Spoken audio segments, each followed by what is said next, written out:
Good evening, everybody. Welcome to the iRacing Esports Network and to Apex Racing TV for the Apex Racing League Touring Car Championship. We're here at Interlagos, Brazil, and it is the first round of the Showdown here in Sao Paulo. Hello, everybody. I'm Andrew Woodhouse alongside Adam Bath, and Sam Kumo is going to be providing the camera coverage for you today. And, well, Adam, the Showdown begins here today. It's a terrific circuit for it. It's going to be so much fun. Yeah, looking forward to it. It's the start of a pretty frantic 4 weeks where the top 10 in the championship are pretty much reset in terms of points, only a few points between them, and they go at it for the championship. Of course, that doesn't mean that everybody else is excluded from the races. Oh no, we've got about 35 cars registered for the 3 races we've got coming up, and they'll all be fighting for various positions on the track as well. Plus, we've got the Pro-Am points and the Teams Championship to contest as well over the next 4 weeks. So yeah, the championship just goes up another gear now as we begin the run into what looks set to be one of the closest championships yet. Yeah, and there's so many drivers who can take the win here, of course. And here is the standings. This is after the regular season, so the points will be reset, but we do have the top 10 drivers locked in. Cedric, Cooper, Palmer, Thompson, Harrod, McFarlane, Balfour, Baker, Rushworth, and Sutton. Wildcards, I'm afraid I don't have that information to hand myself, but 2 wildcards in on race wins. Adam, I'm just looking out there as well at the AM category, and I think that's going to be really hard fought as well. Oh yeah, it is. And if these points are anything to go off, which I think were calculated at the end of the regular season, it was exceptionally close there. Luke Cooper and Pete Newman, who had really come on leaps and bounds this season, Newman in particular, last week at Watkins Glen was competing at the front for race victories there. So these guys have done fantastic throughout the season. Adam Hedgecock, Mark Woodhouse, Lee Berridge, Boosted have done really well too. Rob Sutherland, Simtech, their first season in the championship, they are looking set to contest that, and then Simon Field, Johnston, Bunn, Roberts competing in the top 10 in the overall standings. I can't remember the numbers in terms of how many of the Pro-Ams go through to the Showdown there, but yeah, exceptionally close at the end of the regular season. There is Jack Sedgwick, overall 5, isn't it? I believe it's a 5, yeah. I think it's usually 5. Yeah, so we'll bring it as it goes today as well. And we've got look at the time by Ross Balfour though. Yeah, 3/10 clear of anybody else at the moment. We're just 1 minute to go. And we spoke to Ross Balfour at the end of last week's 3 races at Watkins Glen, and he was pretty happy there, and he'll be very happy with that time at the moment. No one else able to get inside the 142s.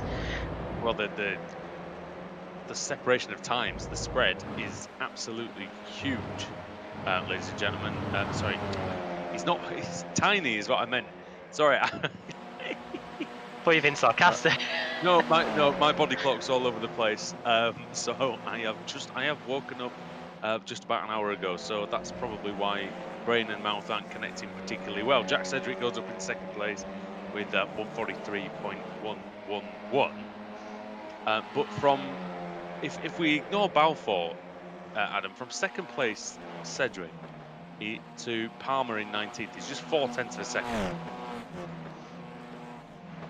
Exceptionally close, and a track like this, that's probably worth its weight in gold, really. Here's George Simmons, who's going to be starting in 5th place if things stay the way as they are, as the checker flag now starts to flutter, and you can see the lap times are continuing to come in. Just looking at those sector times at the bottom of your screen, there's a handful of greens, a handful of yellows as well. Green means it's a personal best. If you see any purples, it means it's a session best. And here is George Simmons towing round his Apex stablemate, albeit them driving for different teams in STK Gaming and Apex Racing team, for Davidovich, but it looks like he's just backed off. So Simmons with a wheel on the grass there, and that's ruined his lap. Davidovich had slowed down, I think. Anyway, you've got one of the CQR cars going round. He's giving a nice tow to one of the Texans Fitzstein Motorsport cars as well. And there's Mark Woodhouse. Behind him is Cedric. Oh, now I don't know if Cedric, I don't think he would have intended that, but he makes a bit of a mistake. And Thompson is getting towed along very, very nicely indeed. Woodhouse is getting towed along by Michael Evdoka. They're going for the shortest route to the line, which is next to this pit wall. What can they do? Can any of them make an improvement? Thompson can't improve. McFarlane improves to 4th. Woodhouse doesn't improve, and yeah, well, so proving quite difficult out there, Adam. I wonder if the track temperature just getting a little hot for these tyres at the end of the session. Yeah, that could quite possibly be the reason. Jason Cooper was one driver to improve quite late on. Yeah. The Automet car leaping up to 2nd at the close of the session. Here are the conditions then for you. Right on cue, 23 degrees ambient temperature, which probably isn't too bad. We're expecting something similar in the UK next week. But it's that track temperature there of 45 degrees. It is an intense sun that is beating down on this circuit. And yeah, after the first 20-minute race, when we get down to the final few laps, those tyres are going to be starting to sizzle just a little bit. Yeah, and of course the Brazilian tarmac as well. Hi, Paul Smith. It's probably got something to do with that as well. But terrific stuff from Balfour again, showing that he's just got this innate ability, and he comes back into the series and just seems to always be at the front. Cooper, I mean, if you'd have told me at the start of the season, I think that Jason Cooper would be, on the front row on legitimate pace in the race in the Showdown, I'll be honest with you, with all respect to him, I probably wouldn't have believed you massively. But he has been fantastic this season, and I think he's definitely a challenger for this title in this Showdown. And I do think when we come as well to the next season, he's going to be right up there again, isn't he? I certainly think so, yeah. And one thing he wants to make sure of is that he gets through this first race of the evening without too much drama. Here is the grid then. It is Ross Balfour on pole position, Jason Cooper 2nd. Then it's Jack Sedgwick in 3rd, Ross McFarlane 4th. Ash Sutton was up in 2nd at one point in the qualifying session, but he's down in 5th for this one. George Simmons alongside him on the 3rd row. Then it's Josh Thompson, Wojciech Swidericz, the reigning champion, in P8. This is where he usually starts to shine in the ARLTC. Michael Avdoka 9th, and Jake Blackhall, the Aussie, ever so consistent. He's usually in the top dozen, whatever racetrack we go to. Pete Newman and Adam Hadfield 11th and 12th. Newman, the highest AM driver in the field. Then it's Pete Howard, Dave Baker, Simon Field, and Jamie Rushworth, 13th, 14th, 15th, and 16th. Lee Berridge, Luke Cooper, Ben Palmer, and Ben Gregory complete the top 20. Palmer and Gregory making it a 10th row full of Bens. Mark Johnston and Mark Woodhouse in 21st to 22nd. It's 2x2 in the first name front. And then it's Craig Williams and Adam Hedgecott 23rd and 24th. Kevin Carlisle in P25, Jack Stiles alongside him. Then Matt Bunn, Scott Malcolm, Sean Garner and Rob Graham rounding out the top 30. John Roberts in 31st, and then all of the cars that didn't set times. These are set based on their iRating. So Tim Grevin in 32nd, Kip Stevens, then it's Jose Malbran, the South American. We're on the right continent for that. Nathan Davis, Tyler Vickery, and starting in the back, it's going to be Scotty Angelos. Here come the lights. Nicely timed. 5 lights. The lights are off and the race is on at Interlagos. It's definitely a good start by Balfour. Sedgwick surging through from the 2nd row. He's already ahead of Jason Cooper into 2nd place as they fight for position into turn 1. The Cenares. Are they going to get through it? Oh, there's a contact at the back. And there's a spinner. I think it might be Sean Gardner, but we're still away. Balfour still going. This is the site of an almighty one in 2015. Hopefully the drivers are much more well behaved here, and I think they've been watching that footage, Adam, as it looks like they're all they're all fairly disciplined coming through the first 2 or 3 corners. Oh, maybe not. I don't know.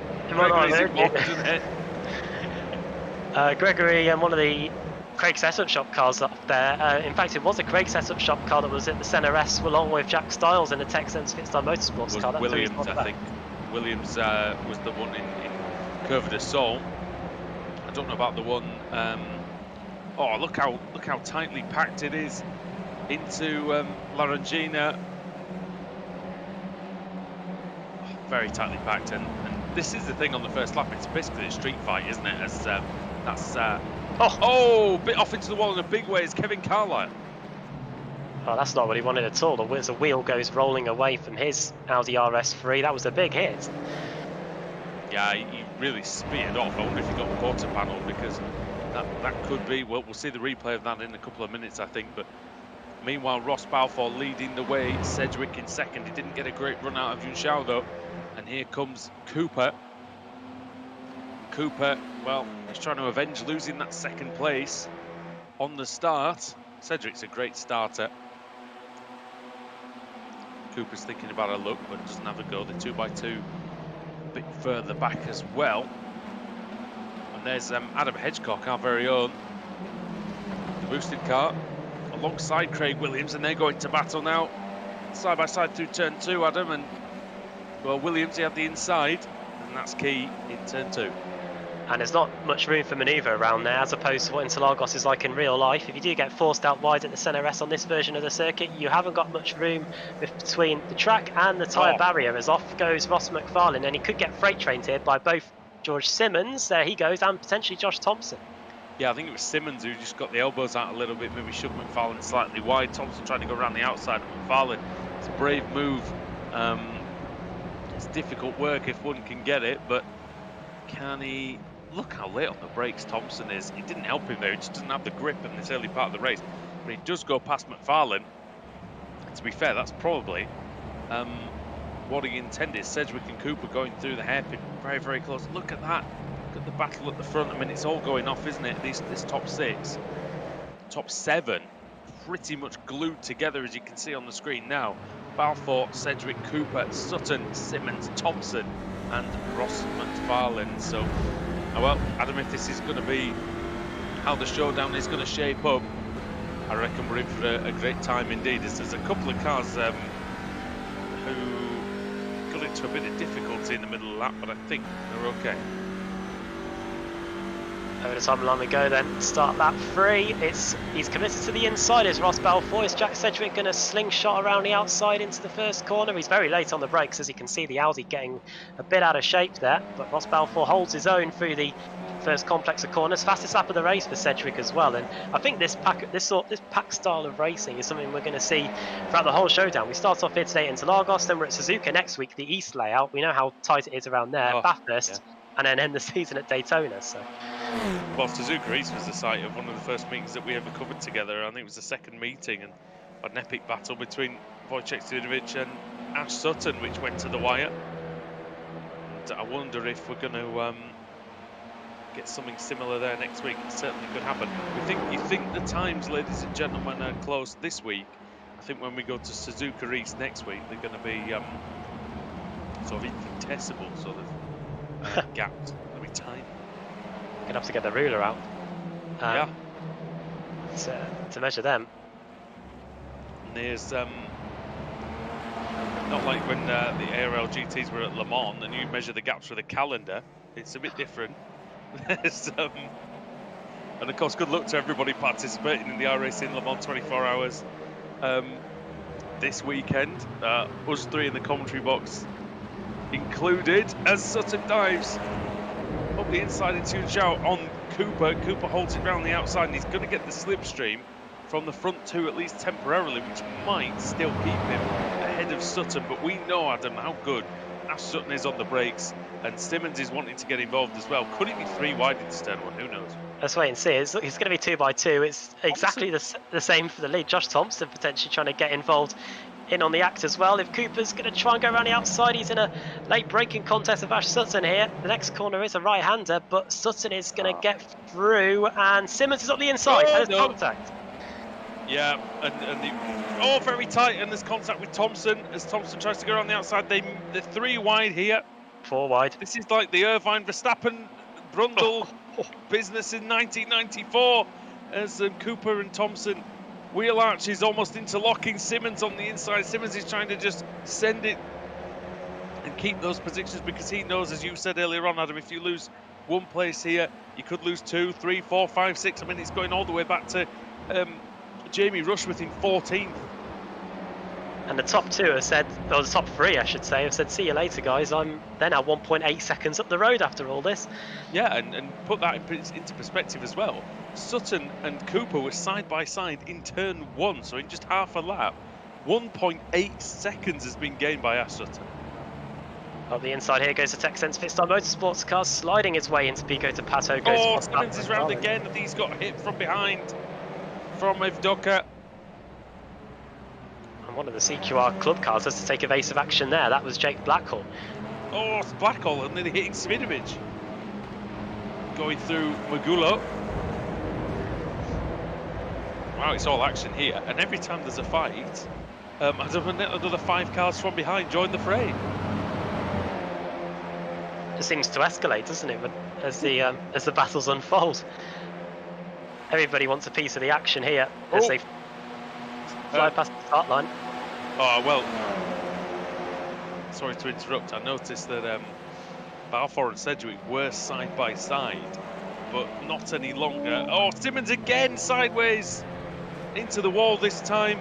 Small hit only, but he's had an awful lap, Josh Simmons, and it's just going from bad to worse for him. Yeah, he has been everybody's personal punch bag, I think, in the opening 7 minutes of this one.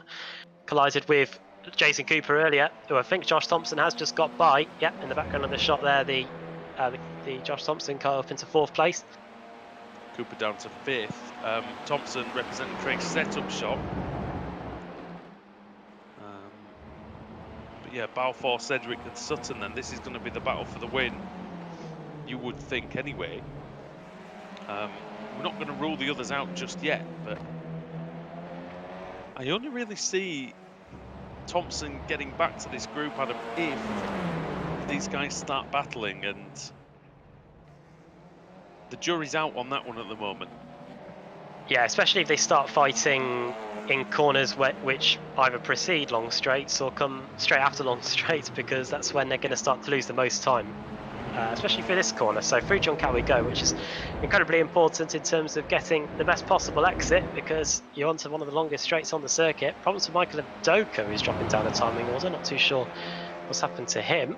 To the Tech Sense Fitstar Motorsport guy, but he comes back in a minute. But yeah, they come over the line then to, as we approach the halfway mark of the race. Ross Balfour's been incredibly good at keeping the inside blocked, or is he? God, our cameraman was very brave there. Oh dear. I hope he wore the brown pants on that one. Oh, he's still trying to retrieve that overlap, is Sedgwick, and Sutton's getting in on the act as well. Oh, if there's ever the epitome of 2 drivers who they'll see 0.8 car widths and try and go for it, it's these 2, isn't it? And we'll see if see what transpires here as Sutton, Sedgwick, I think, got a wheel on the grass on the way into the Cedar de Lago. And that means that Sutton's right on him, but it's very hard to pass in this section of the track. Adam. Usually, you can, if you put your car in the middle of the circuit in the run up to Ferradura, you've pretty much got everything covered. And it also looks like that the outside line isn't really proven to be effective so far. That's why Jack Sedgwick was so desperate to get up the inside of Ross Balfour at the start of that lap, because we haven't seen too many overtakes where the outside line has worked here. Sutton up the inside. Oh, you see, just sort of, I don't know if he missed a gear slightly, maybe just over-revved the engine slightly, but just didn't quite get the drive that he wanted out of Pico de Pato. But this is the long run up the hill. It's definitely an opportunity. Thompson's got it down from 2.8 seconds to 2.1 seconds. That group with Thompson, Cooper and McFarlane are definitely on their way towards the front. It's mental behind Wojciech Svidovic, by the way. Absolutely crazy.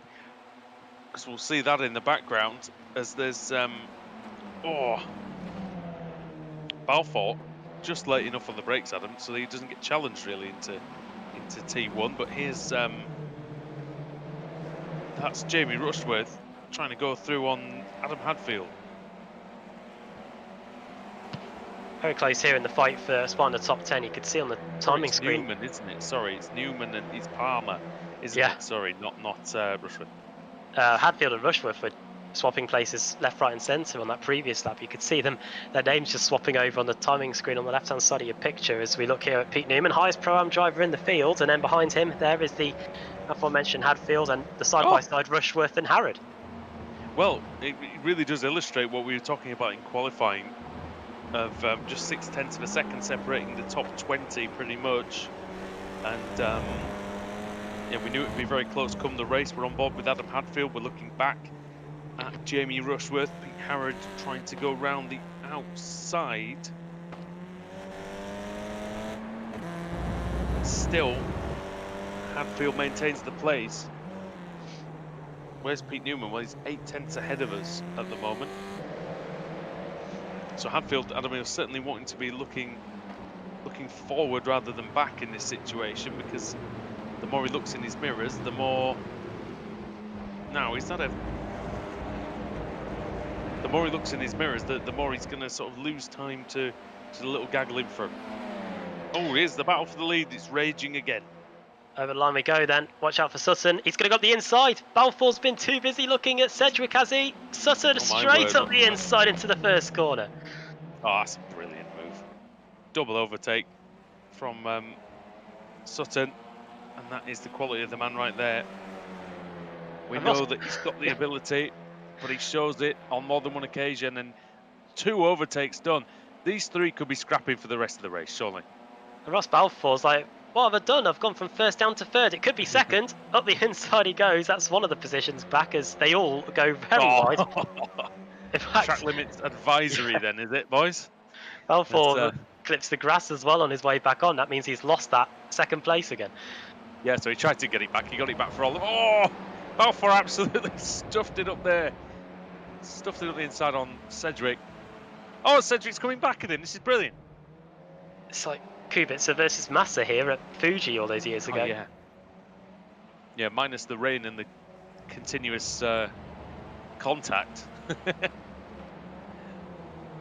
What the key thing is here, though, and I don't stress this enough for Balfour and for Sedgwick, is they cannot afford to get into it too much and let Ash Sutton get away, because if he gets away, that's the end of it. Oh, there's a collision there. That's Baker and Savinovic, is it, that are off? Well, not the best start to... already. Yeah, not the best start to his showdown, is it? Here is a replay of what happened. Here it is. This is it. We're going into Pico de Pato. So there is Wojciech Savinovic. He's got Dave Baker just in front of him. Oh, Baker's quite slow through the corner there for some reason. Savinovic, oh, he's going to get hit up the arse. Oh. So he stopped to try and avoid Baker. He didn't want to turn him round into a spin, and then he got hit. But it's one of those where, oh, not a great rejoin either. It's one of those where, Adam, I think the drivers behind, what can they really do? They were in their own battle. Oh dear me! Look at the boot of Wojciech Savinovic as well. It's no rear wing. It's almost coming open as he comes across the line. As long as he finishes, though, he'll be in with a shout of the reverse grid for race 2. It's bouncing around like some kind of lurid trophy at the back of the car. Oh, look at this! Hedgecock under pressure. It's Woodhouse on the inside. Luke Cooper was trying to go around the outside. Cooper didn't quite make it. There's all sorts coming from the background as well. But we'll stick with this one momentarily. It's Hedgecock trying to defend hard from Woodhouse. Woodhouse on the outside. Look at this. He's persistent. Adam is trying to get this one done. Hedgecock was on the inside line, by far the shortest route, but kind of lost that momentum, didn't he? It allowed Woodhouse to just get alongside. Into Vigo de Pato we go then. Is he going to continue with this path around the outside? It looks like it might just yield success for him here. And it... Oh! Well, take that! He gives him a parting gift as he advances up into 14th place. I don't know if Hedgecock's going to be happy with that. Oh, no, it isn't! Oh! And oh my! He's through. I don't know if they teach him that in the Apex Racing Academy coaching sessions, but that's Hedgecock through into 14th. You'd hope not. I'll have to get my notebook out and click through that and find out. I think, well, retaliated. Meanwhile, here is Ross McFarlane versus Jason Cooper. Wow. This is tasty. Cooper, who started on the front row, his race has been a bit mediocre really by his standards, but he finds himself in a battle with Ross McFarlane now. Oh my word, this is close. They are pushing each other to the edge of commitment here. McFarlane trying to go all the way around the outside. It is possible in Interlagos because the next corner is a right-hander, and that is key. I think there's been a problem for Jack Sedgwick because Josh Thompson is through into 3rd place. I did hear the sound of contact. I'm not sure whether Sedgwick may have had an incident or something. Well, Oh, there's almost contact there between Cooper and... In fact, I think there was a bit of contact between Cooper and McFarlane. Oh, and eventually Ross tries... McFarlane gets ahead. Yeah. Just slides in front. I must admit, I did see Thompson, what I thought was Thompson's car, battling with someone else. And I didn't think anything of it because I thought Cedric was just a bit too far ahead. But here we go. And yeah, he got wide on the runoff area in this Interlagos. Thompson just drives all the way past him. Easy one.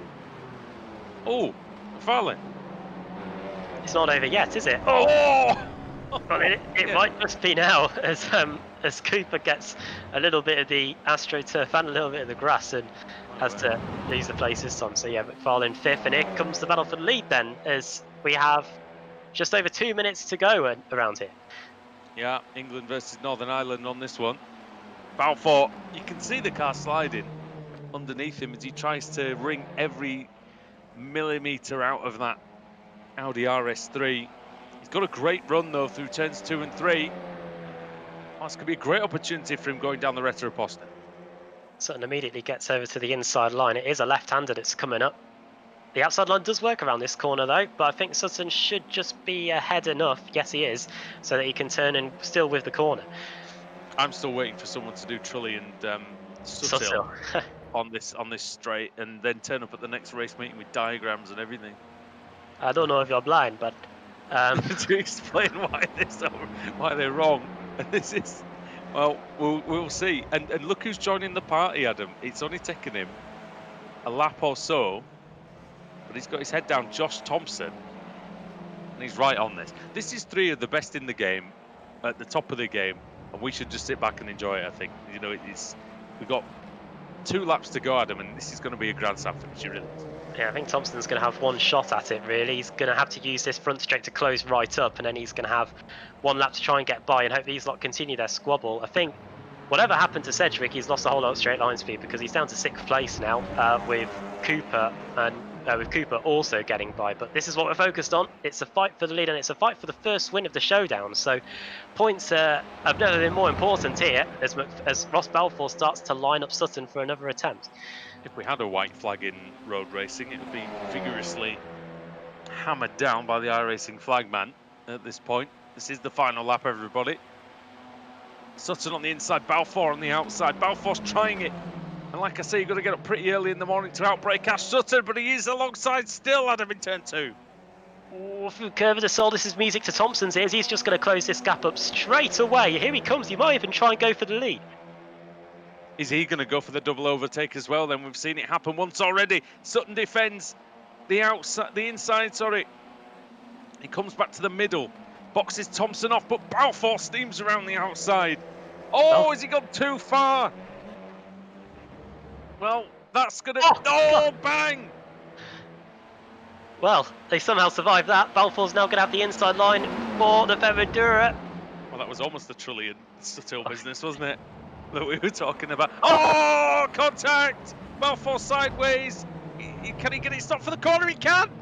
Oh, he's going to still be in the lead on him. It's extraordinary from Balfour. Thompson's just like, I'm staying out of this, boys. I'm going to try and overtake the both of you here into Pico de Pato. He's going for the mother of all cutbacks. Is Sutton going to go for a move on the inside here? No, he isn't. He might be favouring the photo finish. He's going to have to get a mighty run through Juncal, though. What a battle this is. It's up there with one of the greatest races I think we've had in the ARLTC. And Ross Balfour now with a half-second lead coming into the final corner. Could it be enough for him? Is it enough for him to stay ahead of Sutton, to stave off the challenge? Thompson's going to get a big run. I don't think he's got 7/10s in him though. Ross Balfour driving to the line, the privateer from Northern Ireland. What can he do? He's going to go to the inside and he's going to take the win. Adam, this is brilliant from Ross Balfour. He takes it here at Interlagos. Sutton in 2nd, Thompson in 3rd. Oh, what a finish that was between 3 of the best in the series. Here comes Adam Hadfield over the line. He's going to just beat Sir Craig Williams to the line in a dead heat, along with George Simmons as well, as the handbrakes well and truly get used after the flag. George Simmons going off like Mario Andretti did. No, not Mario Andretti. Michael Andretti did in 1993. Here's Scott Malcolm, another new member of the Apex Racing Academy. He's potentially out of fuel. I'm not sure. I know he's Is he allowing Davies through? I'm not sure as it's across the line. Well, just so that everybody knows as well, the Apex Racing Academy has relaunched, and you know, you can go there and see what we offer.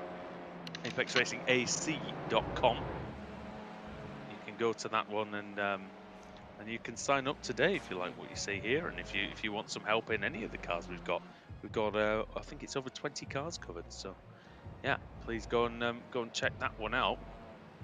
But for now, here on the iRacing Esports Network, Adam, we've seen that's an all-time classic. That I think that was a great race. Fantastic. Yeah, we'll be talking about that one for a while.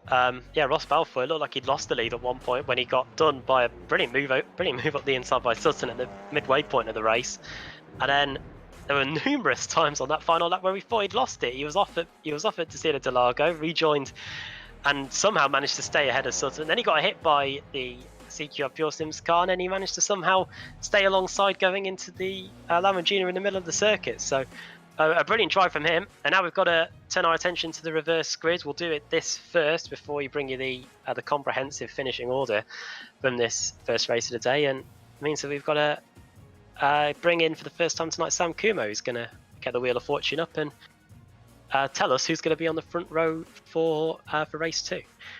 Yeah, thanks Adam. And let's go first the reverse grid wheel of the Showdown.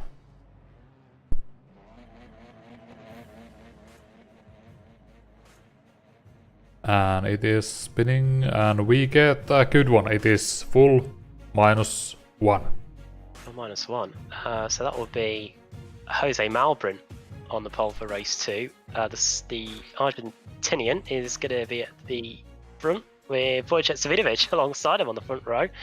Then it's Jamie Rushworth in third, Lee Berridge fourth, Scott Malcolm in fifth. So that's how they're going to be lining up for the second race of the day. As Josh Thompson on the iRacing chat marvels about what we saw in that first race as the results are up on the screen. Well, we haven't seen Jose Malbrin for I think several months in the championship. He was here at the beginning of this season or the beginning of last season, but he's going to have a pole position to deal with, and that's always going to be a bit of fun, maybe quite interesting for him. Ross Balfour takes the win then by just the 0.3 of a second over Ash Sutton. Josh Thompson in third, Ross McFarlane in fourth ahead of Jason Cooper in the top 5, Jay Blackhall and Jack Sedgwick then 6th and 7th, Pete Newman in 8th, the highest of the AM drivers, Ben Palmer in 9th, Adam Hadfield 10th, Craig Williams in 11th and George Simmons 12th. Simmons did quite well in the end, I think, to finish there. Field in 13th, ahead of Hedgecock, and then Baker in 15th, Woodhouse then 16th, 17th for Luke Cooper, and 18th for Matt Bunt, 19th Matt Johnson, 20th Sean Gardner, 21st Rob Graham and Tyler Vickery in 22nd, Kip Stevens in 23rd, Pete Harrod down in 24th, John Roberts 25th, Nathan Davies 26th, and then Scott Malcolm in 27th, Lee Berridge 28th, and then 29th position was Jamie Rushworth ahead of Wojciech Savidovic, then Jose Malbrin as we mentioned. Ben Gregory missed out on the reverse grid, unfortunately for him, in 32nd, so that's where he'll be starting. And then Michael Evdoka, Tim Greven out, Kevin Carlisle, Jack Stiles and Scotty Angelo didn't get very far. I think it must have been Greven then, Adam, who ended up in trouble in turn 1. Yeah, not the best of starts to the evening for Greven, for Carlisle or for Jack Stiles there at the back. And unfortunately for them, it's not going to get much better because they'll be starting at the rear of the grid for race 2, which will be coming up soon here on the iRacing Esports Network. Don't go anywhere. We've just witnessed one of the classics of this championship, and we've still got 2 races to go with a reverse grid. So plenty more to come from here at Interlagos in the ARLTC Championship.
Welcome back to Interlagos and the ARLTC Showdown, round 1 of the Showdown, second race of the day here in Brazil. And well, Adam, we're here, and that first race was such a classic, and race 2 with the reverse grid, you know, we know that thrills and spills can take place, and they most certainly are on the menu, aren't they?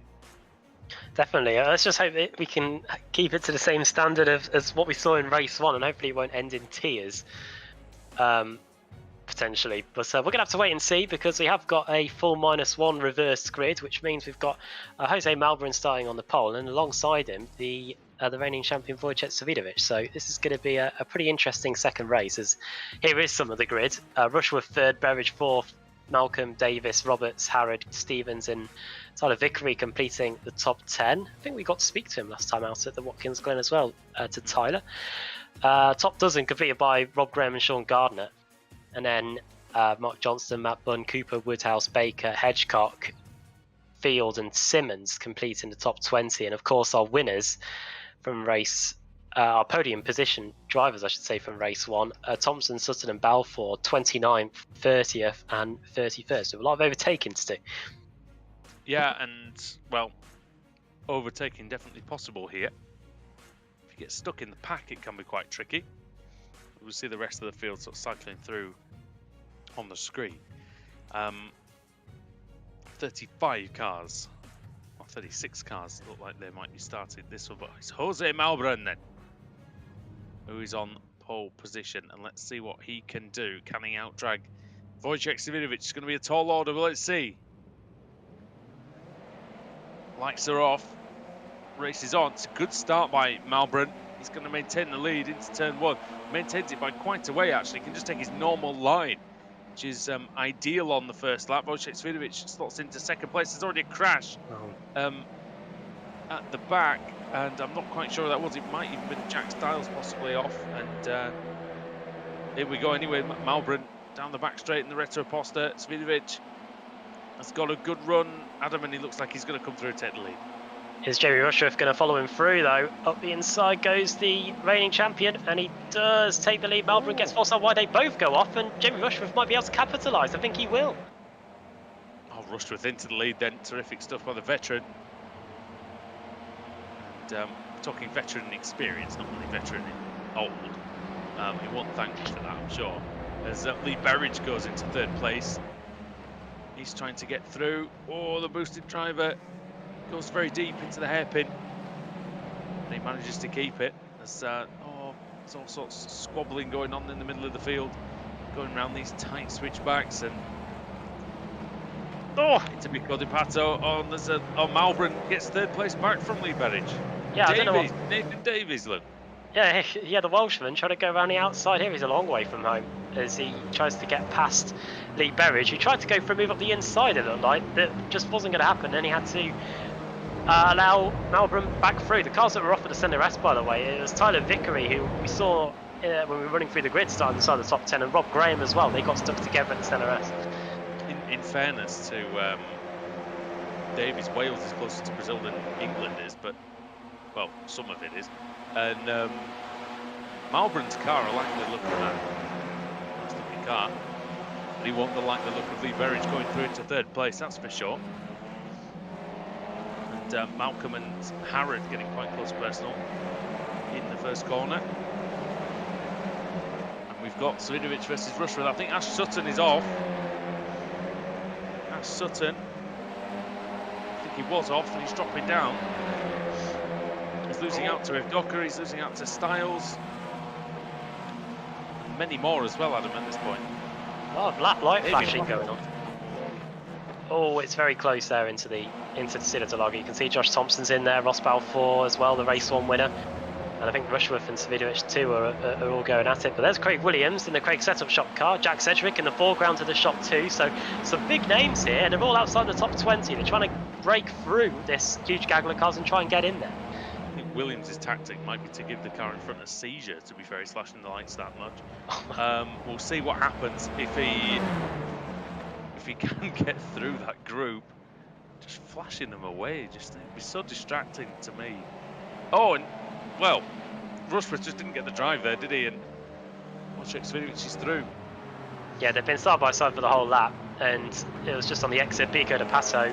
Wojciech was able to get the drive on the outside, and Jamie wasn't, and through goes the Apex Racing team car into the lead at the end of the second lap. Can Rushworth get him back, though, with the slipstream here?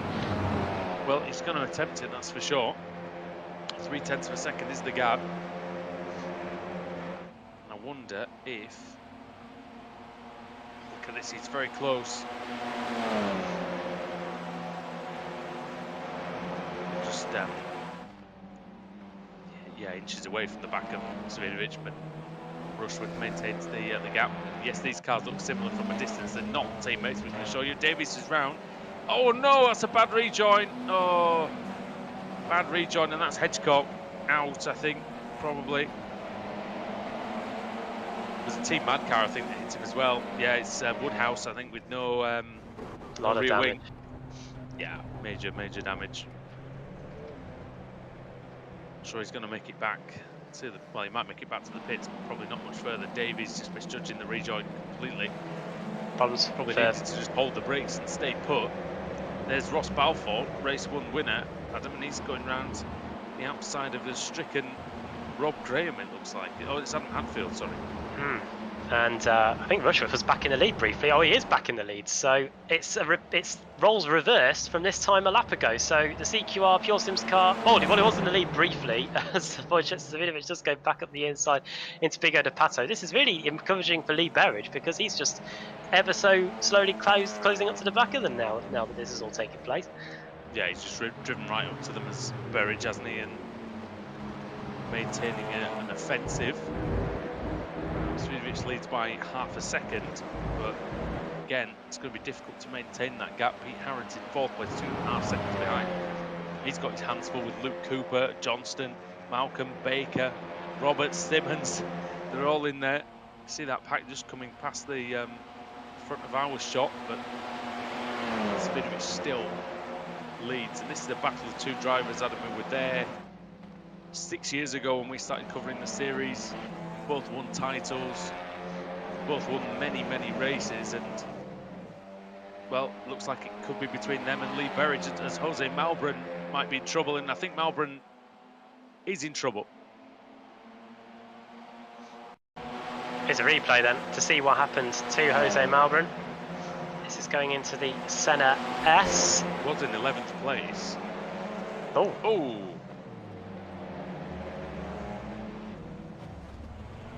Oh, sure. he's just stopped, isn't he? Yeah. He's pulled it off. I wonder if he's just got a... I wonder if he had a problem, having some damage, and maybe he just couldn't... Oh, that's brave from Scott Malcolm to drive right in front of Cooper like that.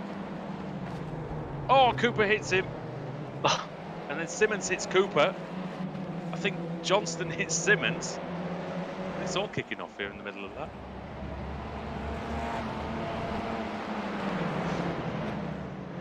Pico de Pato, and now he's getting pretty much pushed around the corner is Mark Johnston by number 4, so that must be Pete Harrod, yeah, in the yellow car. Yeah, and the driver of John Roberts is just in front of them. I'm sorry, I can't keep it up anymore. Driver of is ridiculous. I can't keep it up. Nobody's controlling John Roberts. We're all right. Simmons and Cooper then, 6th and 7th. You can always hear them going over the rumble strips there through the penultimate corner as they go down the front straight. Over the line we go, and it's the battle of the slightly damaged cars as Luke Cooper gets passed by George Simmons up the inside into the Senna S. Oh, where's he gone? There he is. Simmons disappears. I mean, that's among the more unorthodox tactics that we've seen out on the track today. We've seen flashing lights trying to impair the driver in front, and now we've got Simmons trying to use invisibility to do it. It's up the inside though of Malcolm.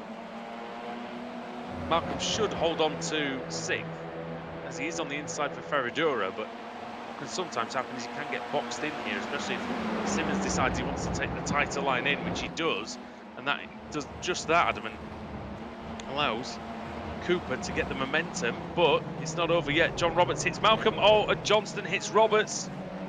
And, well, Johnston not shy of a bit of argy-bargy. Yeah, Harris using Johnston as the battering ram. It looks like it's at the inside. Human shield. Oh, contacts Roberts. That's getting his own back. And Johnston is, well, it's actually Harrod that's stricken on the outside, on the inside of Magulo. I'm not quite sure why Harrod got the worst of it.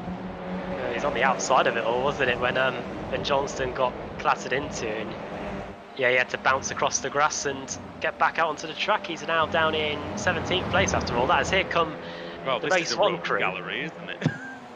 It's the top three. It's some of the top three from race one. It's Josh Thompson, the runner-up, Jack Sedgwick, and Ash Sutton, who was.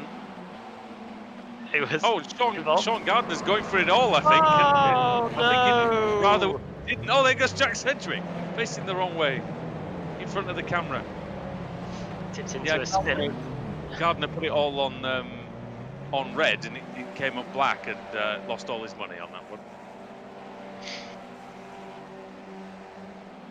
Hey, fair play to him. He was going for the lot, wasn't he? All the marbles, and yeah, rather lost his marbles on that one.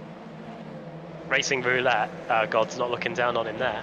Yeah, here it comes. No hint of Russians in sight. Oh, there's oh no, this is going to be bad. Oh, that's a big one for Williams. Into the side of Kip Stevens. It's Kip Stevens, yeah, the veteran, the two-time champion. Either got it wrong or was assisted. But yeah, that's Craig Williams.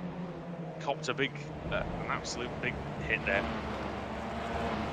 Here is Michael Avdoka, who was at the back at the end of race one, has gained 13 places to get into the top 20 here. He's got Kevin Carlisle, who was also off in race one, just in front of him with the pink mirrors. It'll just be Avdoka's luck if the reverse grid's 19 at this point, won't it? Because that's usually what happens to him. He'll tend to get the best of luck. Things like this. Just a bit of an update of the front as well while we look at this scrap in the midfield. Svidovic leads by 0.3 of a second. Rushworth is second, and then Lee Berridge is 1 second off the lead in third. And this is the battle between Matt Bunn, Balfour, and John Roberts. And that's Bunn all the way around the outside of them in centre S. Ross Balfour's hoping he can try and follow him through here. John Roberts is good when it comes to defending a position, and he's going to cover the inside line here, but I think Blackhall is going to push Ross Balfour ahead potentially here down the Retro Aposta. Looks like Roberts is struggling with straight line speed. I don't know if that is true, but... Oh, contact. And Roberts is struggling to keep out of the way of other vehicles, I think, in this one. Yeah, it's not going great guns for him. Let's be honest. This is now Kevin Carlisle, and wide is Matt Bunn in Ferradura. So yeah, Bunn. I don't know if he's struggling under braking or something, but it looks like his car's handling a bit weirdly out there. A few battle scars are just starting to show in these cars that have had to fight their way up from lower down on the grid. Ross Balfour may not have gained any places, but he's been in that part of the field where everybody's coming or going. I think Rob Graham's crashed. So we're looking at Carlisle and Roberts once again. And what can Kevin Carlisle do? He gets the exit, and this is what's happened to Rob Graham. It's with Gregory. Oh, Sedgwick. Oh, Sedgwick. Dear me. Insult to injury, that. Well, I must admit, I didn't notice that Sedgwick just passed Rob Graham. I didn't think it was quite in that odd fashion. Look at Mark Johnston's car. There's hardly anything left of it at this point. Good thing he gets a new one for the third race.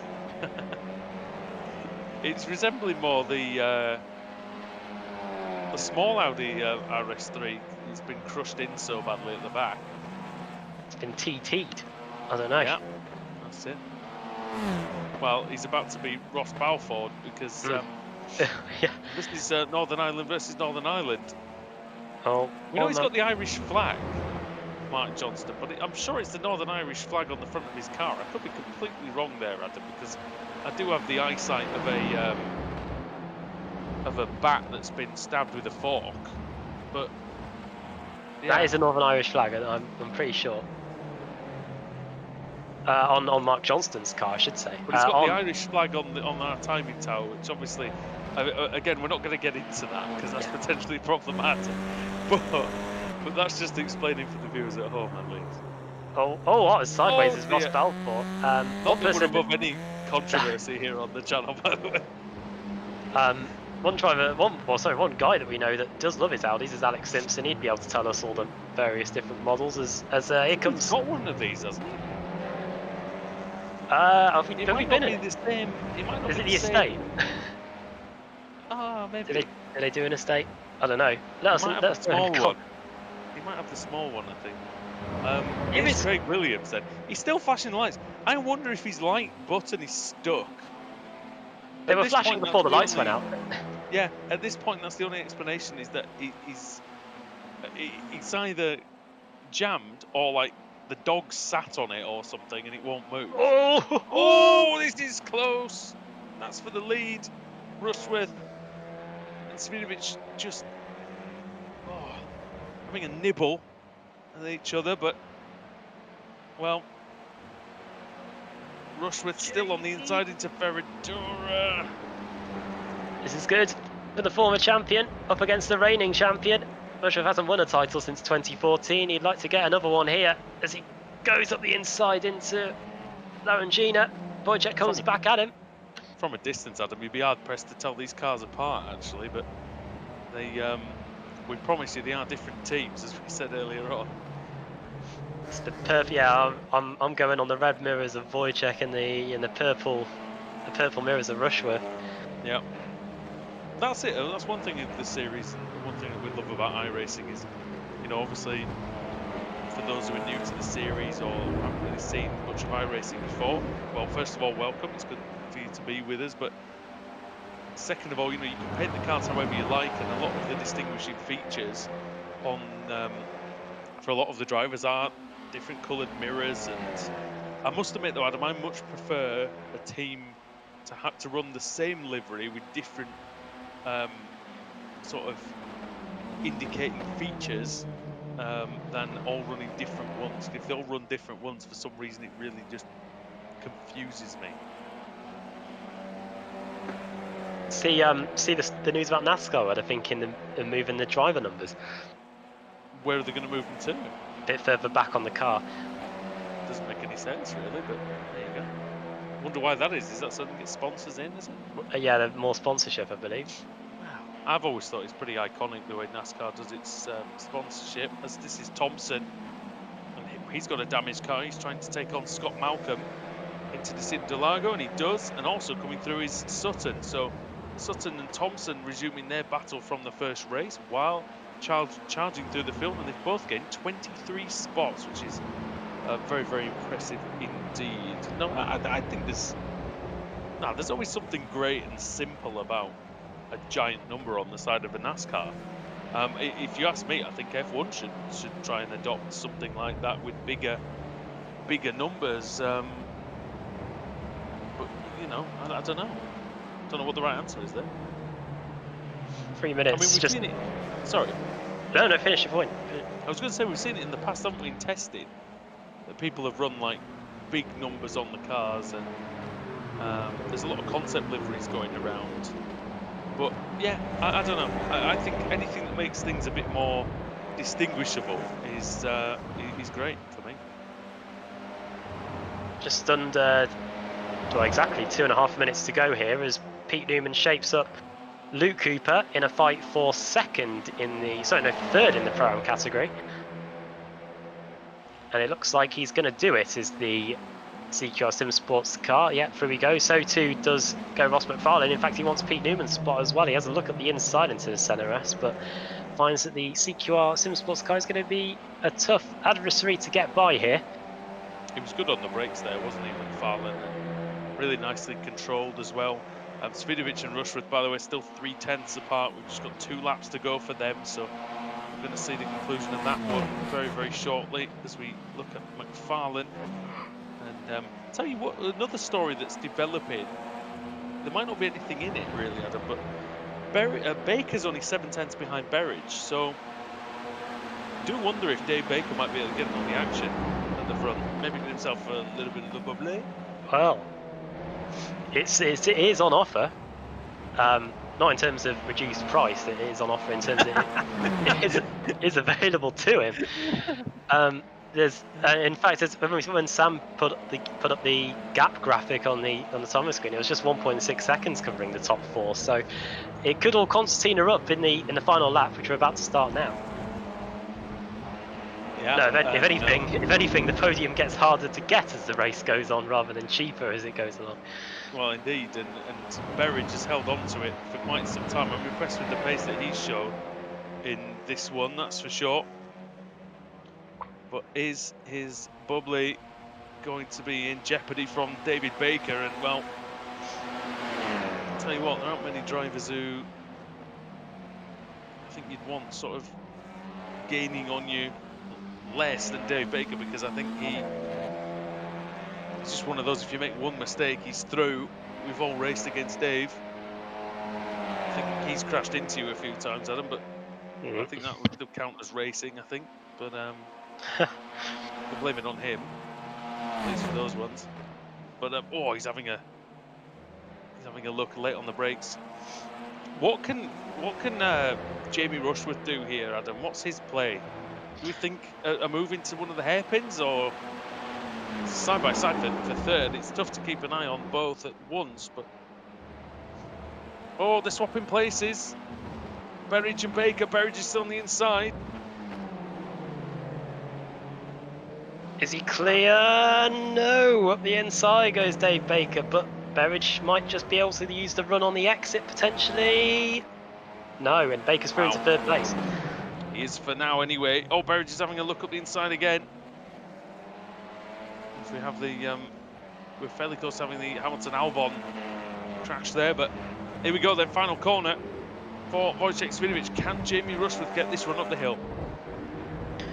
Runs a little bit wide. I wonder if he tried to make a little move into the junk out. It is very close. It's closer than what it was in the first race, but is Rushworth going to have enough of a toe to get alongside and crucially past before we get to check? Oh, it's coming down. It's coming down, but I don't think it's going to be enough for him this time. He's got it down to 1/10 of a second, but it's not going to be enough. Wojciech Svinovic wins at Interlagos. Very close for third, actually, in the end. Berridge 2/10 behind Baker. He's going to be gutted with that, I think, missing out on the podium. Great result for Baker. And this nonsense is Gardner, Roberts and Gregory. Now, Gregory's crabbing. Gardner must have damage from the first lap. Roberts has got damage from other things. Who's going to take it? I don't know. It's going to be very close. It's going to be Sean Gardner, in fact, who gets there and gets 21st place. Oh, and I don't know if there's a problem there on the last lap for Pete Harrod, possibly, was there? I think there was, because Tyler Lugo Victory's got past Cooper and Evdoka. Yeah, not sure what befell Harrod there. Last time we saw his car, it was already pretty heavily damaged after the contact with Nathan Davies earlier. Oh, yeah. And that we are just waiting for one more car to cross the line. I think it is... So Craig Williams did well to finish 17th after he absolutely walloped the stationary car of Davies early on. Had to take a hammer to the light switch though. Between races 2 and 3. Yeah, the car won't start up otherwise. Sadly, you can't blame the flashing lights on the crash. As you said, they were flashing away on the grid. So whether he's doing a troll job or whether he's just simply broken the button, I don't know. But we'll have to see. Reverse grid wheel is going to come up very, very soon. I think everybody has crossed the line indeed. So we'll go over to Sam, who's going to give us the pole position number for race number 3. Yeah, wheel is ready to go, and let's just spin it.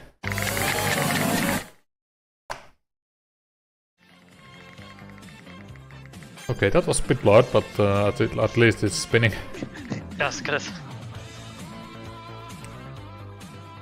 And it is 25. It is Tyler Vickery, isn't he? He's back at the front again, like he was at the Glen. It's Tim Greven alongside him, so He's on at the front of the Glen as well. Potentially, yeah. Gregory third, Roberts fourth, Gardner in fifth, with Jack Sedgwick in sixth. So this could be pretty interesting. Those 3 cars that came across the line, pretty much together, going to be at the front as well for the final race. All right, well, we're going to see that happen at the other side of the break. But in the meantime, here are the results of race 2. Wojciech Svidovic with the win, just by just over a tenth of a second from Jamie Rushworth. Dave Baker in third, snatching that away from Lee Berridge, but Berridge does win the AM category. George Simmons in fifth, Ash Sutton sixth, and then Josh Thompson seventh, Pete Newman eighth, Ross McFarlane in ninth, and Scott Malcolm in the top 10. Good job from him. Luke Cooper in 11th, Ben Palmer 12th, Ross Balfour 13th, and then Jake Blackhall in 14th. Matt Bunn in 15th place, ahead of Kevin Carlisle. Then Craig Williams in 17th, Mark Johnson 18th. Somehow making it to the end of that one, Johnston. Styles in 19th, there was Sedgwick, and then we saw Sedgwick around at the first corner and then hit later on. Gardner in 21st, and then Roberts 22nd, Gregory 23rd, Greven in 24th, and then Lugo Vickery in 25th. Cooper in 26th. He won't be getting the reverse grid, unfortunately for him. For Jason Cooper, he would have been on pole twice tonight. Michael Evdoka, well, not on pole, but on the front row at least twice. Michael Evdoka in 27th, Pete Harrod 28th, then it's Simon Field, Adam Hedgecock, Kip Stevens. Adam Hadfield is the last point scorer in 32nd. And then the drivers who didn't make it to the end, Rob Graham, we saw what happened to him, Mark Woodhouse, Jose Malbran, and Nathan Davies, Adam. So not many retirements, which is good. On to race 3 and the second reverse grid of the day, and definitely some combustible elements there, I think. Yeah, I wonder if a few drivers' patience is starting to wear thin, potentially, when we get to this one. We saw quite a lot of damaged cars at the end then. What we found in this Audi is that the straight line speed does tend to be affected in these cars if you do start to pick up a bit of damage. We knew all about that when we were doing the 24 hours at the Nürburgring a couple of weeks ago, and I'm sure many more drivers in race 3 will be feeling that. So yeah, it's time for our final break of the evening, but when we return, we'll be on the grid and getting set for the third race of the Showdown here in the ARLTC Championship from sunny Interlagos.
Welcome back to the iRacing Esports Network and the ARLTCR. Adam said when he left you for race 2, sunny Interlagos. Well, all that's gone to pot, hasn't it? Because the cloud cover has come over. Adam, the sky just looks like it's full of cotton wool now. So what's that going to mean for the drivers? It's going to mean, I imagine, quicker lap times. Cold tyres as well at the beginning for this one. It'll take a bit longer than usual to get them up to temperature. Funnily enough, the ambient temperature stayed the same, 29 degrees Celsius. Not too sure on the track temperature. I think it might be exactly the same. So it has cooled down a little bit. I mean, if there's one thing that's worse than, like, 29 degrees hot and sticky, it's 29 degrees under a cloudy sky when it's humid and it's nasty weather. And I can't imagine that if this was a real race, that the drivers would have too much pleasure from probably being in over 40-degree conditions in the cockpit.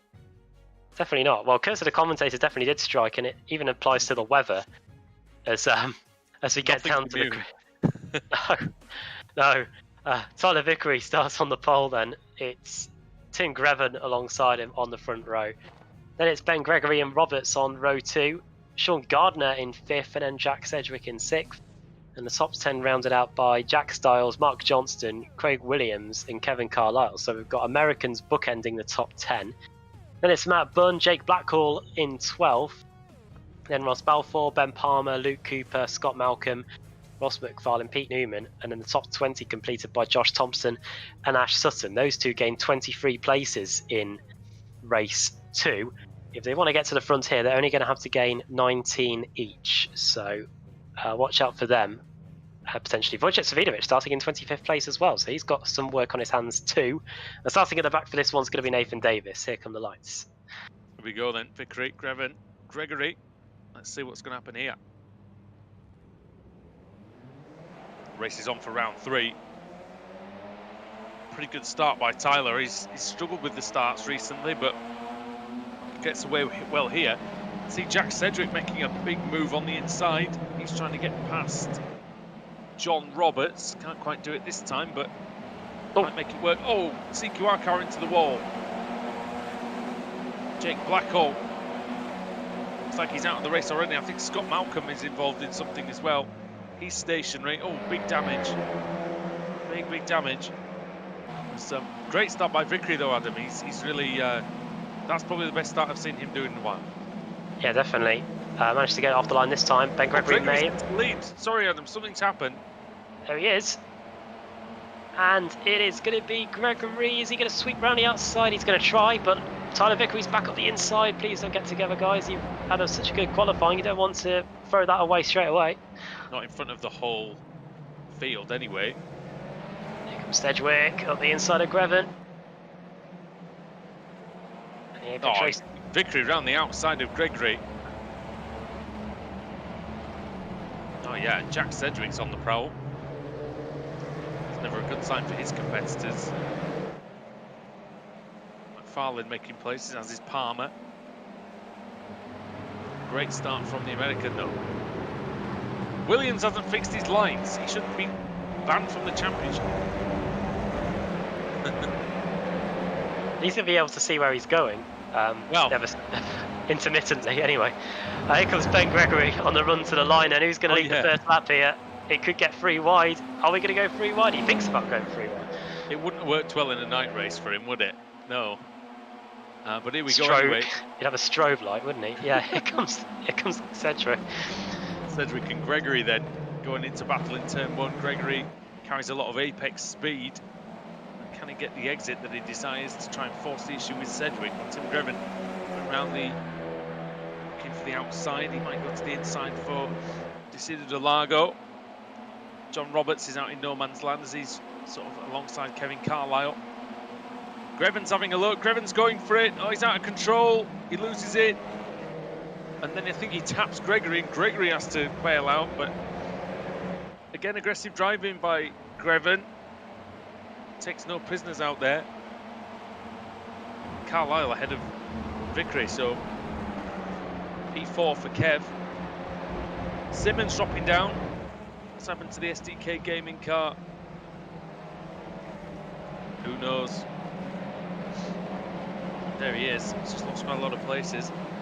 He's just been passed by Thompson's had a fantastic start. He's already gained 5 places. Biggest mover in the field is Ross McFarlane, who's just a bit in front. He's gained 7 places. As Ross Balfour looks like he may have been hit, and there's problems for car 56. That's Sean Gardner. Yeah. Gardner, and already damage on the back of, I think it was Mark Johnson's car, was it? Just damage on the back of, damage on the front of Balfour. So I wonder if those two have got together again. Up the hill they go then, and it's side by side between Ross McFarlane and Ross Balfour. It's the battle of the Rosses, and it's going to be McFarlane. It's going to emerge ahead. I think he's already gained 7 spots, and I think he wants to keep it that way. Yes, he does. I think Balfour might be struggling in a straight line just a little bit with that damage. Yeah, it wouldn't surprise me at all. It's the front of the car. It's going to be the most aero-sensitive part. Oh, Bun. Well, he gets up the inside, but I think he could be under pressure now because Thompson's just going to fill the void straight away, and he might even get past Balfour here, Thompson. Balfour kind of bobbled his way along the curb in turn 3, and I wonder if that's going to cause a bit of an issue. Yeah, he's got any straight line spin. I think Thompson just driven all the way around the outside, late on the brakes as well, and now, contact between Simmons and Bunn. Oh, Bunn's into the wall. That's a hard crash. Big one. And that is the end of the day for Dave Baker. Or potentially, he's got a lot of damage as wheels bouncing on the track. Baker's missing one. Oh, more contact. Oh, it's still going off, and that's Berridge Simmons. and Field. There's an ultimate car on the inside.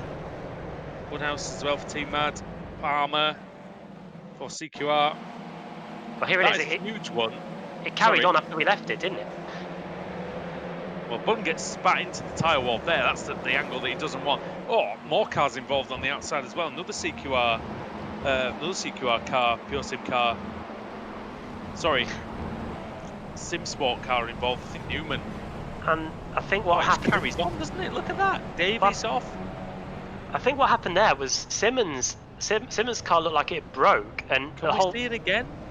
And the whole field arrived to see the slow George Simmons car, and then all hell broke loose after that. Yeah, I want to see that again, because I'll be honest, there were so many things going on that I couldn't see them all. Yeah, if we stay with Simmons here, I think Simmons' car looks like it breaks after this contact, and then the whole field arrives and has nowhere to go. Front right's broken.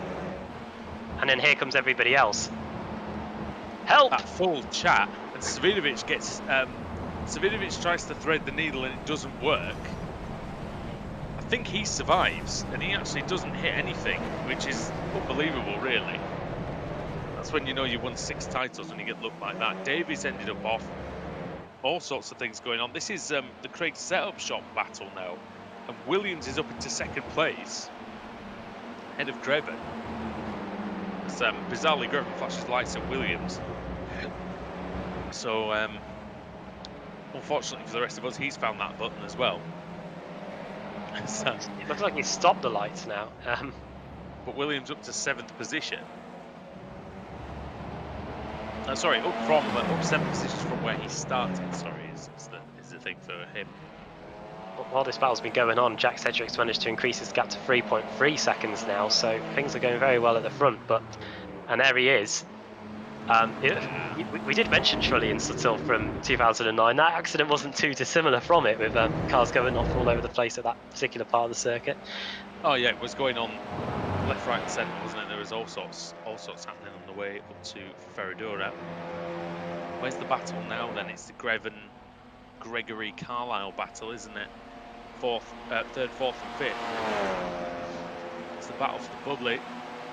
Williams is in there. Here it is. Oh, took a lot of turns there. There's few combustible elements in here. Gregory and Greven together. I don't have faith in this lasting too long, or anyone really coming out positively from this. Well, let's see if you're right there. Here comes Gregory. He's blocked on the inside there by Greven. Is he going to try and go around the outside there? No, he goes a bit wide, and everybody goes wide. Here we go. Here it comes. No, you called it. And they just about survived. You don't need to have a crystal ball to work out that that's going to happen. The lights tell you everything. Then This is what happens when you commentate on. Oh, here we go, and there comes the send. Yep. More contact. Yep. And then Pico di Pato, there'll be another send. Oh, there's one already. There you go. Dear me. Pico di Pato. Is there another one? There'll be another one. Oh, there isn't another one. Oh, somebody's seen some sense at last. It's all over though. Primo Still battling for 4th place, Adam, as well, unbelievably. On to Juncal they go, and Tyler Vickery is in this fight as well. Here we go. We need to keep the camera on this because, well, it's like one of those cartoons when people get into a fist fight. It's just a ball of smoke and flailing limbs. What, just with massive onomatopoeia on the screen, like crash and ow and... That's what we need for the broadcast. Oh, Gregory up the inside, then he's very late on the brakes. Is he going to make the corner, more importantly? Sort of. Yeah. And round the outside goes, oh, he's off his Greven. He's managed to just about keep it on the island. Ross McFarlane's trying to go around the outside of him, though. Good move by Thompson in the background as well. He just took Jack Styles, McFarlane, like you say. Oh, Vickery's on the grass. Dear me. Spotter says clear, so he moves across, does Ross McFarlane. I know it's legal in several American states, but not in the middle of a touring car race. Oh, now Styles trying to go around the outside of Tyler. Oh, have that, he says. Gets the elbows out a bit. Decides enough is enough on that one. But yeah, Greven and Gregory, I can see that one coming. I'm absolutely mile off. This is Balfour and John Roberts. John Roberts has sort of bounced off quite a lot of things in this race meeting as well. I've been punted or doing the punting. That's Juncal again. We've just gone past the halfway point in this third and final race of the day as Ross Balfour's car, the front right does not look in good shape at all. Almost looked like it was dragging across the ground as it came through that final corner. I mean, it might be. It might be at this point. This is the point in the meeting where everybody just throws it all out of the window and says to hell with it. Fastest lap, Jack Sedgwick, 143.1 at 43.6 for Williams. Craig Williams trying to put some sort of a fight on that lead position, but it's got up from 3.4 seconds to 4 seconds. Oh. 3 laps. This is Greven and Gregory, round 7, I think. Don't know who's ahead on the cards, to be honest. I don't, but there might be a TKO or something anytime soon. It's definitely not a judicial review or whatever you call it in boxing. Well, that's his decision, yeah. Judicial review. That's me. That's like something you have to go and wear a wig for, isn't it? Magistrates or something. Yeah. Here's Tyler Vickery. Believe it or not, ladies and gentlemen. As around the outside goes Ross Balfour. There might be no review needed after this one. I think he's going to go through. And there he does go through. So Balfour up into 10th. And still Thompson's involved in this. If that Greven and Gregory battle, wasn't enough, we've now got Josh Thompson in the mix, which, I mean, you don't need me to tell you. It could be quite amazing, this, I think. But yeah, Thompson's been flashing the lights for the last 2 laps. He's a man on a mission. Oh, well, he does drive for Craig's setup shot, so of course he has. A top 5 spot is within reach, and it's right in front of him. It's held by Ben Gregory, and he could even get 4th place. Ross McFarlane isn't too far away from these guys. He's only just over a second up the road as we ride on board with Tim Greven here as we come across the line. We might get one of the best views in the house of Thompson getting by Gregory. No chance of getting by there. At least not into the centre S. Left, right, and now through Curva de Sol we go. I think the engineering division of Craig's setup shop is the electrical division, just a load of like trained chimpanzees or something, just sort of like wiring whatever they want as the headlights flash and blink and flash and blink, and it's going again. Look, Thompson this time is the one on the button. It's like the F1 car and the Indy car and the push to pass, isn't it? You could almost do with that. The driver knows behind it's on by the lights flashing. Thompson trying to go around the outside of Ben Gregory. Although Thompson is less likely to crash into Grevin because they are teammates, it also means he's probably more likely to crash into Gregory. Not many people have got by Ben Gregory in this race. Only 2 people have. It's hard to get past Ben Gregory. We've raced him in the past, and it's not easy. It's a tough cookie. Wojciech Zvirovic is getting some places as well. He's at 14th.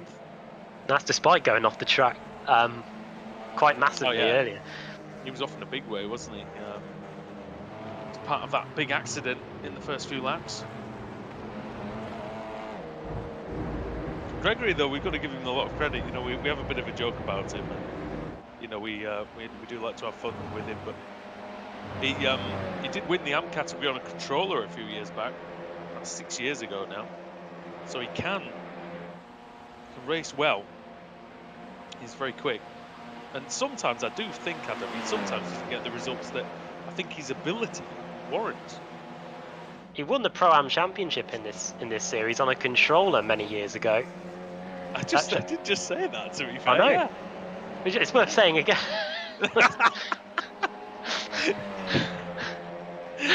Yes, I did know. I mentioned it about 10 seconds ago. Here comes Josh Thompson. He could be getting by. I mean, you know. I do listen to you most of the time, mate, I promise. As Thompson comes up the inside. Oh, let's see then. Let's see if Gregory can keep it on the inside of Ferradura. He's got a chance. Oh, he bobbles though. He just hits he sort of hit the joint between the curb and the grass, and I think that sort of unsettled him. Who's that behind Grevin? It's actually Jason Cooper, who we've not seen for quite some time. He's the biggest mover in the field. He's gained 18 places. He's been plugging away as Jason here. He's one of the very quick men though in the field, is Cooper. He really is. And is he going to make short work of Grevin? Well, I think he's sensible there. He doesn't want to try and make a move into Yunxiao because it rarely works. Well, the move works, but it's rare that you keep it. Yeah, it's almost pointless doing it. It's almost like turn 1 of Watkins Glen, like last week, where we were last week. Yeah, it's not a bad overtaking place in isolation, but with what follows, it's kind of pretty pointless. Here comes Cooper then, around the outside of Grevin, who, to be fair to Grevin, he started on the front row. He's put up a good fight. He's bouncing over the curbs and he hits Cooper. So Cooper's going to hit him, I think. Yeah, he does. So Cooper hits Grevin on the way back through, and that allows Texans Fitzdyke car Jack Styles to make his move up into 8th place. It's remarkable how much time they lost just by going side by side for that one corner. Here he comes. He's wasting no time almost as he looks up the inside. As I thought he was committed. Then Jack Styles, I was a bit scared something was going to go off. Well, yeah, between the beginning of the centre S and the end, Tim Grevin lost 1 second to Ben Gregory. It's now 1.2 seconds as Cooper now has to try and get back by Styles. He's going to just about do it up the inside. Well, that, without saying much, that'll probably please Ben Gregory quite a lot that he's 1 second ahead of him now. But we'll see what happens here. With Cooper, Ross Balfour, look at that flapping around. God, might come up any time. You never know. To be fair, it looks like it would just fall off. It doesn't look like it would flap up towards the driver. It just looks like it would jettison itself from the car. Yeah. Don't know why that tickled me, but okay. It's just going to lift off completely. Now, this is what we've all been waiting for, because Cooper's got the run on Grevin, Balfour's got the run on the pair of them. Just behind them, you've got Jack Styles and Jamie Rushworth, who we can't even see as well. Oh, this is Balfour though. The straight line speed, Adam, he's really suffering though. God, for the 2nd consecutive race as well. Here comes Styles is going to drive clean past him here. Nothing he can do. It's almost like the turbo diesels back in the World Touring cars. Yeah. Oh, that was horrendous, wasn't it? It was Especially- in BTCC like that as well, wasn't it, with the Seat and things? Especially at the altitude races. This would probably be one of them. The Seats were just in a world of their own at places like that. It's like Curitiba and Puebla in Mexico, and yeah. Oh, it's a good battle, this, actually. Apologies to the front runners because we're not showing them, but frankly, it's because they're not doing anything interesting, boy. What's happened to oh, Ash Sutton and Kip Stevens have been off. Is that with each other? That would be fun to watch. Frolicking about in the infield here. Look at Sutton's car. If any two drivers could sort of manage to, I wonder if this is just a normal off at the Interlagos. Actually, might not be as interesting as first feared. It's a shame. Sparks flying from his car. There's as he goes along there. He's got Sean Gardner in front, who we saw in difficulty earlier. And I think he might have to go through a bit more of it as the former BTCC champion closes in. Sutton might make it up to that group that we were watching. Yeah, well, maybe this group here with Vickery and. Well, that's a bad line for Tyler, and I think that's going to be Hedgecock through. Yeah, surely for Hedgecock. Up into 15th. I don't know if he's going to be able to keep this one. Oh, Tim Griffin, it says he's into the pit He's in lane. the pits. He is indeed in the pit lane, so don't know what that's about, but it puts Cooper up into 7th, Balfour 8th. Right, the question is, how many incidents is he on? It's always a drive-through penalty, it looks Was like. he put there by any chance? Was he maybe put there by out of his... Can we see a replay of him entering the pits quickly just to make sure? Oh, hang on. Like... He's got 21 incidents. It's 17, and then you get a penalty after that. Yeah, it's a drive-through penalty. So he's just come in. I wondered because it is one of those pit lanes where it is possible for somebody to just sort of force you in the pit lane almost. Well, we're on the we're on the last lap here, Adam, and that's flown by. And here's one man who hasn't had to encounter too much difficulty. He got to the lead quite early on, did Jack Sedgwick, and since then he hasn't looked back really at all, and he's got a 5.8 second lead for good measure as he comes into Juncal for the final time. Yeah, Jack Sedgwick then, brilliant performance, and well, race 2 was a disaster, but he's made race 3 his own, and here he comes then over the line, and he's going to take the win here at Interlagos. Round 3 of the showdown in the 2020 ARLTC goes to Jack Sedgwick, and Ross McFarlane I think has just taken 3rd from Kevin Carlisle. Oh yeah, it's going to be Kvyat versus Hamilton style here. No, sorry, Gasly v Hamilton style over the line as McFarlane with what I think was a move into Jun Chao at the bottom of the hill as unfortunately stopped Kevin Carlisle getting on the podium. What's happening here? Sean Gardner's going slowly. There's a few cars going slowly actually. Sutton, is he out of fuel? I don't know, he's letting someone back through, but maybe he's got. He's got damage. Have He's they got really bad damage? I wonder if he's hit the Mark Webber wall or the Fernando Alonso wall or something? had an accident or something on the last lap, maybe. Oh, we've got a replay here. There it is. Starting from Pico de Passo through Mergulio here, the compression through the left-hander. Then this lot then were all together and ended up apart, so something's gone off. Starts with Vickery getting into the back of somebody. There's nudges with the Hesketh car. That's Johnston. Oh! Fortunately, carries on. Did he let Gardner through? Did he? Goodness me. Was that Grevin? Was it? That was it was Grevin in the middle. And the Sutton let Sean Gardner through, I think, at the end. So, yeah, decent sportsmanship by Sutton. And oh well, I tell you what a race meeting we've experienced here tonight. It's been fantastic. As Cedric crashed into a palm tree.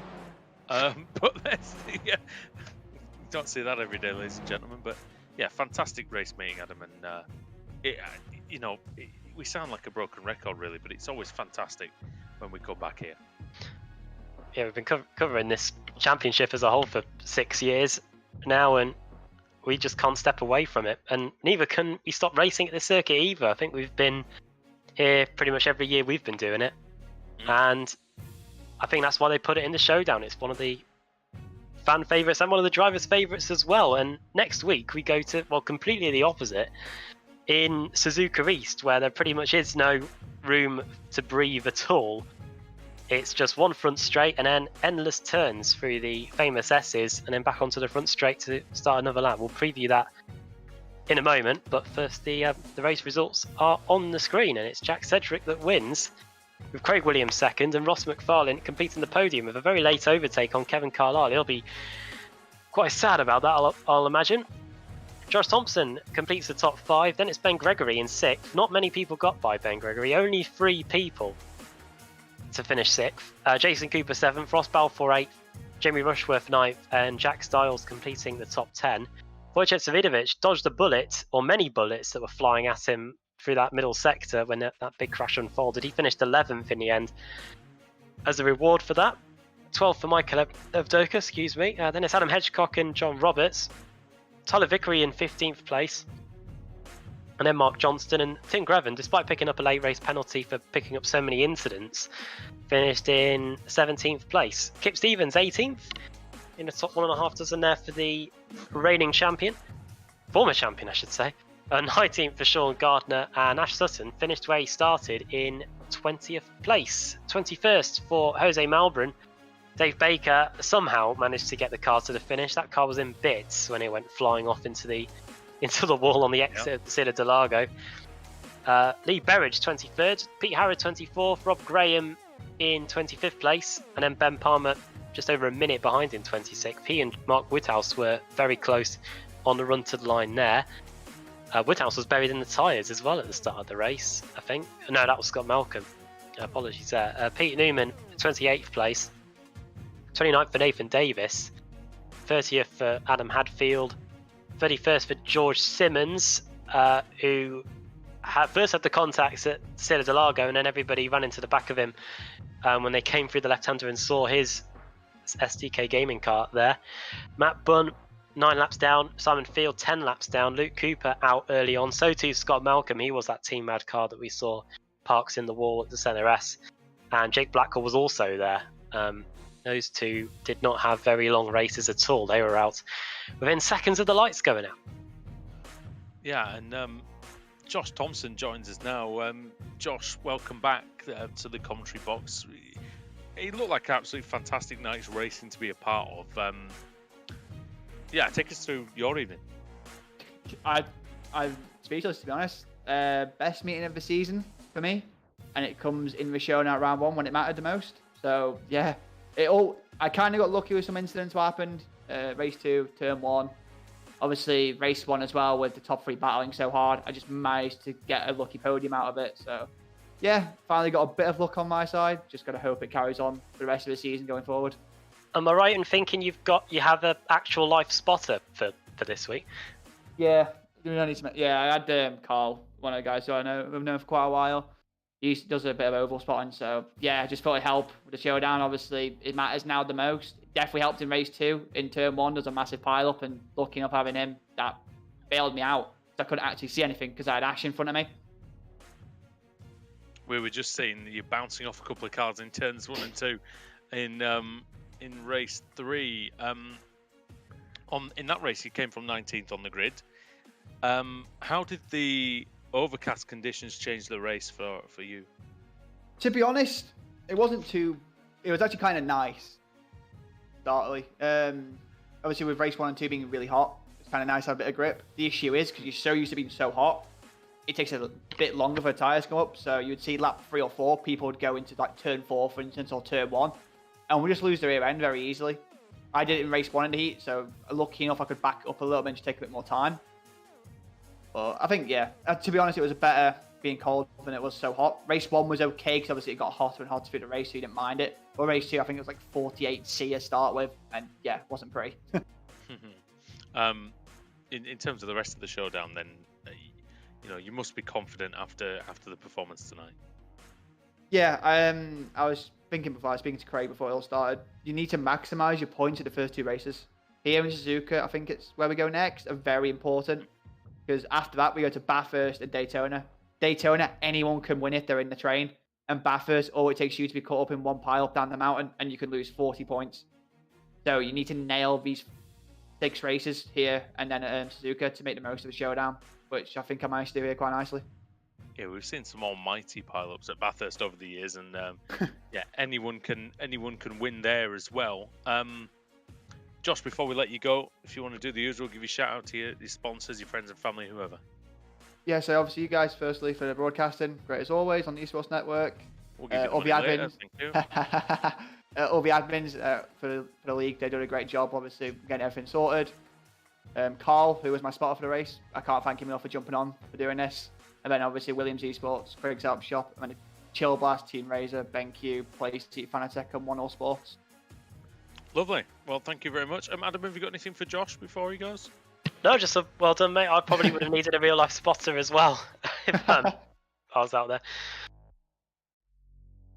Well, thanks a lot, Josh, for joining us again, and hopefully we'll catch you next week as well. Cheers, guys. See you later. Cheers. Josh is loving life. The Isle of Man have stopped social distancing now.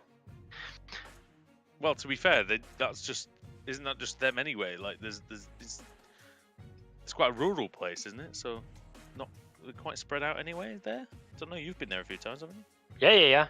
There's Douglas, and then there's not much after that, really. Hey,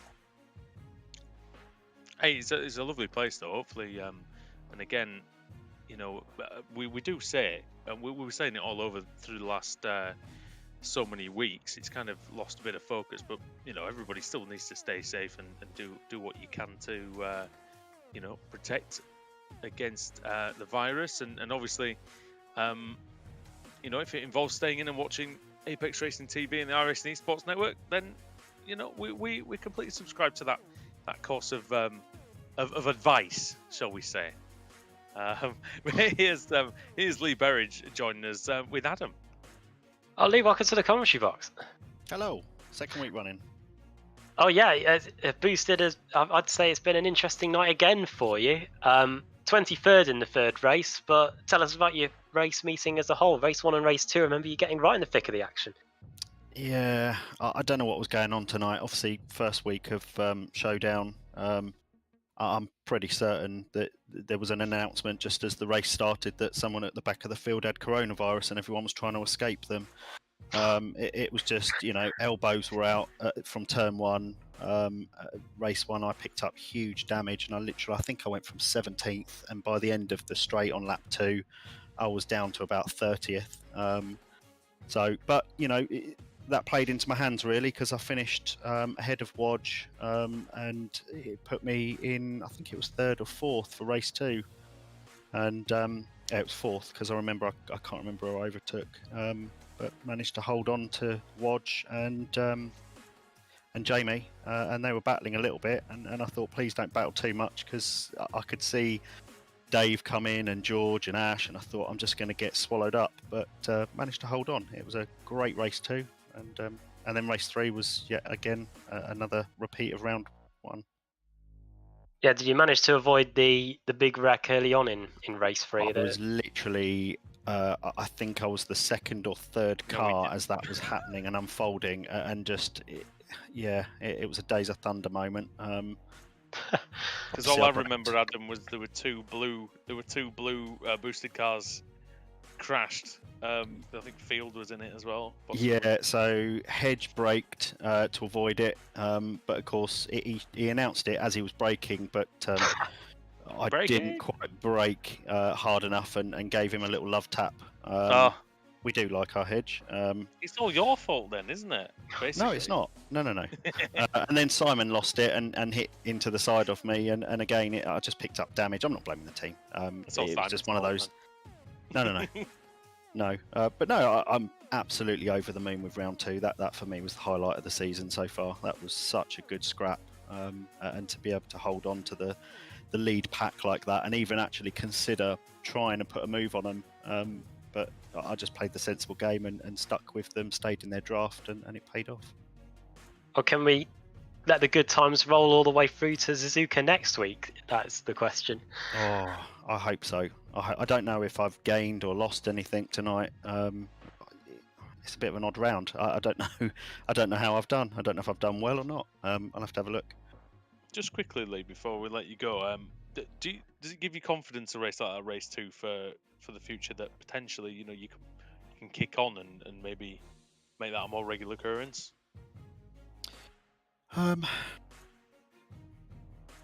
Yeah, I don't know. I certainly don't have the talent that the rest of this field have got. I firmly consider myself a sort of mid-pack runner.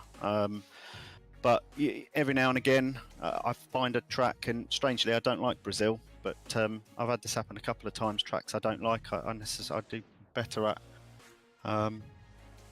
Yeah, I don't know. Maybe I can, if I put a bit more commitment in. Obviously, with my work, I really struggle to put any hours in on this. But maybe I can push on a little bit. Maybe get myself up to, the top third. That would be nice. It's obviously coming though, because I'm doing okay. I'm in the Showdown in the AM, so that shows something. Yeah. It's all about consistency, I guess. Oh yeah. Something we don't know too much about. Wait, well, I don't know about you. Are any of the boosted crew doing the Le Mans 24 Hours at the weekend? They are. I think a lot of them are doing it. They've got a mixed bag, and good luck to them. I'm sure they'll do well. I really wanted to join them, but I'm working, so yeah. Unfortunately, my line of work, I can't commit. I've got to try and fit my stints in between shifts, which is going to be, which makes me wonder why I even decided I was going to do it in the first place. But we're just seeing on the replay here. You the race 3 crash. Yeah. Same for me, working around shifts, and I finish at midnight, and I thought, well, I could do a middle of the night stint, but after a full shift, coming home, chucking the computer tough, on, man. and being competitive, I don't want to ruin it for the guys, and I probably would, so I'll leave the pros to it. There you go. Before we let you go then, Lee, do you want to send a quick shout out to anyone? Just the team, they've done well. Great season so far. We're in the Showdown, and it's all down to good team communication between us. We're all working together really well. I had a gap from the team for a year or so, but come straight back into it, and it's just the same great environment. Hopefully we can win it. Best of luck. Hopefully you're not Good to have you back, mate. Yeah. Best of luck. Yeah, good to hear from you for 2 weeks. All the best to your teammates at Le Mans as well. Hopefully they're not in our split. Oh, we were in your split. We were in their split last time. Well, oh god, yeah, we were. Yeah, 3 years ago. Yeah. Yeah, you were definitely in our split. We were the quicker team. There's no hiding that. We had damage. I won't name who caused the damage, Lee, but he's in this box. Oh, really? I know. Yeah. Alex finished us off. Alex got finished off, I should say. Enough said about that. Yeah. Oh, it makes you wonder why we bother. Lee, well done. And thanks, guys. Yeah, and we'll hopefully speak to you again next week. Yeah, nice talking to you. Take care. Cheers. Always good to speak with Lee Berryzone. 2 weeks in a row, Adam, is quite a rare thing. But yeah, he had a great race too, and it was fun to see him up with the big boys. Really. It was really good, especially when it looked like for a brief moment they were going to start to edge away, and then they started battling, and then Lee closed right up to the back of them. So it must have been great for him. And as he mentioned, the consistency. If you can keep that, then the Pro-Am Championship could be really exciting. I'm hoping that by the time we get to Suzuka next week, we'll have the point situation sorted out. I'm just having a quick refresh of the website to see if we do have the points in before we sign off, because I know we are quite short of time. It doesn't look like it, but we'll hopefully be able to bring that to you this time next week. Yeah, and well, in the meantime, thank you everybody for watching tonight on the iRacing Esports Network.